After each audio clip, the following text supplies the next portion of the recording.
Hello, friends! I was at the station when I noticed a small, pretty girl wearing a red dress that fell just below her knees. She was chatting with a boy of about 3 years old. In a playful tone, someone said to him, "Oh, how cute you are! How sweet you are! I could just eat your plump cheeks. May I nibble them?" The boy laughed and scurried off, while his mother quickly pulled his chubby hand away from the stranger's affectionate reach. Meanwhile, I was distracted by buying my ticket and lost track of that little conflict. My own daughter, however, wasn't content to let the moment pass by. She sat by the window, restless and twitching, her eyes fixed on me, as if trying to recall where she'd seen me before. There was something vaguely familiar about her expression, and I held her gaze for just a moment. "Hello!" So it came as no surprise when she entered our train compartment with an immediate, "Hello!" I found myself wondering, was it really her? Perhaps I was just caught up in my thoughts. Of course, it's Vitka, isn't it? I'm so glad we haven't seen each other for such a long time. Could you help me with my suitcase? I'm not sure I can manage it on my own. Her high-pitched, rapid speech startled me, and I hurriedly placed her tiny, weightless suitcase on the overhead rack while trying to place her face in my memory. Her features were unremarkable. Light brown hair, soft and delicate, neither strikingly beautiful nor plain. In truth, she could have been anyone. A former classmate, a fellow student, even a random date or the secretary from our department. I always joke that I have a terrible memory for faces. So many Nastas have come and gone in my life. I rubbed my temples as her increasingly shrill voice pressed in on me. She even removed her sweater for a moment, and for a second, I had the odd impression that her face was stretching out from beneath the collar, almost as if it were sticky and liquid. "So, how's life? What do you do these days? Still working at the same place? And are you still with Katya? I heard you broke up." "I'm so sorry." "Yes, we did split up." And just like that, our conversation blossomed into one of those easy, superficial chats where we update each other on everything that's happened since we last met. The fellow traveler turned out to be extremely talkative, recounting every detail of her life. It seems that ever since her divorce from Kotya 5 years ago, time flies, it almost seems like we were just at your wedding, she's had endless stories to share. Her mention of the wedding stung a little, though I couldn't quite place why. Perhaps it's because no one really likes to remember past failures. Overwhelmed by the rapid-fire conversation, and with a mild headache from the noise, I decided to step out for a smoke. My daughter refused to accompany me, so I left the compartment with my tea, some buns, and the loquacious traveler who clearly knew how to entertain children. After enjoying a cigarette in the crisp October air, I felt refreshed and returned to our compartment. Just before I stepped back inside, I overheard a snippet of an odd conversation from behind a half-open door. Nastya's voice. "And your leg. I could eat it. It's so small, but at least one little piece of skin." Daughter's voice. "How would I walk without a leg? No one would notice anyway. My leg is always hidden under my clothes." Nastya's voice. "Let's change the subject." Her friend Nastya, with a tired tone, suggested, "Let's change the subject." And they both laughed together. I remembered the playful little game the traveler had initiated with the child at the station, and feeling a bit calmer, I re-entered our compartment. I couldn't help but note, "I see you love children, Nastya, but it seems your little namesake has long outgrown such games." Nastya's voice. "Why do you wear such long dresses in this traffic jam?" Then in a flash, a bright red hem caught my eye. Anastasia, whom I recognized from somewhere, interjected sharply, "Why do you wear such long dresses in this traffic jam?" At that moment, Tori's daughter clambered onto my lap, complaining that her leg was sore. Nothing serious, of course. Our conversation was abruptly interrupted by our ever-chatty companion, who quipped, "And who wears short dresses in October anyway?" She burst into hearty laughter, and as I always say, "Forgive me, Anastasia." I tried, gently yet persistently, to insert myself into her endless monologue. I still couldn't quite place it, but then Anastasia Viktorovna immediately helped me along, and I couldn't help but laugh at the coincidence. Nastya's voice. "Yes, just like your Nastya.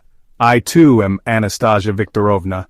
We both laughed, and I admitted I don't even remember where we met. Did we study together? I can't recall, but I remember our eyes once shone with recognition, and with that, Our conversation trailed off into the warm haze of shared memories, leaving me pondering the strange, unexpected ways life reconnects us.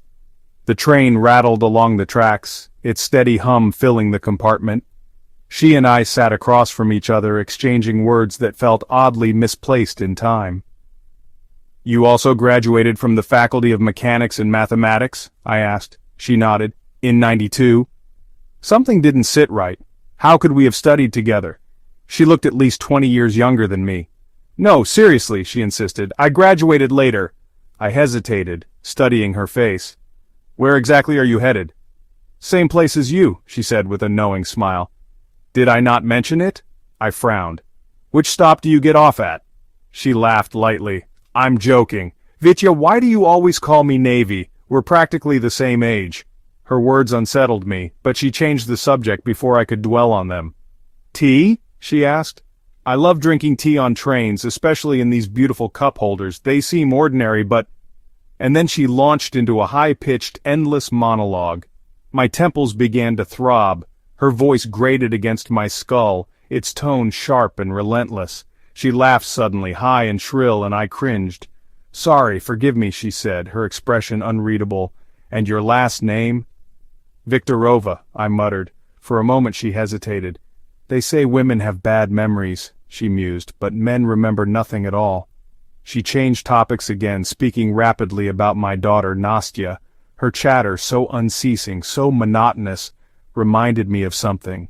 A gypsy spell? A relentless chant? The grinding gears of an ancient machine? I had had enough. "Anastasia," I said firmly, "I need to sleep. I have a headache." She pouted but didn't argue. I switched off the light, and my daughter and I curled up on our bunks. Nastya fell asleep quickly in my arms, but I remained awake. In the darkness I sensed something off. I turned my head slightly. Our fellow traveler sat on her lower bunk, unmoving. She was staring at me, silent, unblinking. I closed my eyes, forcing myself to breathe evenly. Minutes stretched into hours. She didn't shift, didn't so much as twitch. And then, a movement. A pale hand reaching forward. Had she just stroked my daughter's knee? The darkness played tricks on me. Or did it? Eventually exhaustion overtook me, but before sleep claimed me, one final thought burned into my mind.